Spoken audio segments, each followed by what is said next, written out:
Разделението на властите в България и трите власти. Това е една от най-важните теми за разбирането на държавното устройство. Принципът за разделение на властите е основата на демокрацията в България и е заложен директно в член 8 на Конституцията. Основната идея е, че държавната власт не трябва да бъде съсредоточена в един човек или институция, за да се избегне диктатура.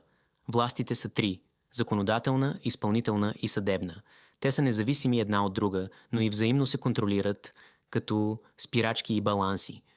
Първата власт е законодателната власт – парламента.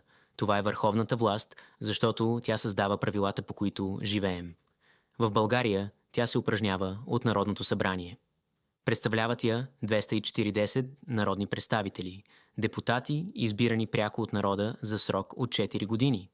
Основните й функции са да приема закони, създава, променя или отменя закони. Основна задача на парламентът е съставяне на държавен бюджет, определя как ще се харчат парите на държавата, най-важният закон за годината. Друга основна дейност е парламентарният контрол. Следи работата на правителството и изпълнителната власт чрез въпроси, питания и вотове на недоверие. Народното събрание има основно участие и в избор на органи. Избира министър-председателя, членове на Висшия съдебен съвет, управител на БНБ и други. Важно! България е парламентарна република, което означава, че Народното събрание има водеща роля пред останалите институции. Втората власт е изпълнителната власт, правителството. Тази власт прилага законите на практика и управлява държавата ежедневно. Кой я представлява? На централно ниво това е Министерски съвет, правителството, начело с министър-председател, на местно ниво, областни управители и кметовете на общините.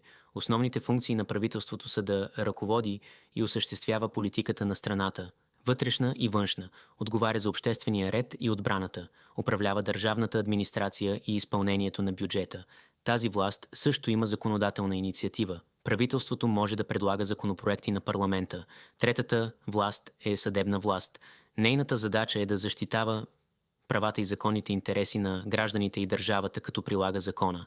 Тя трябва да е напълно независима от политиците, представлява дел от съд, прокуратура и следствие. Институцията на съдът е съставена от Върховен касационен съд, Върховен административен съд и по-долните инстанции. Те решават спорове и налагат наказания. Прокуратура ръководи се от главен прокурор. Нейната роля е да повдига обвинения срещу извършители на престъпления. Следствие разследва престъпленията. Управление. Кадровата политика и бюджета на съдебната власт се управляват от Висшия съдебен съвет, ВСС.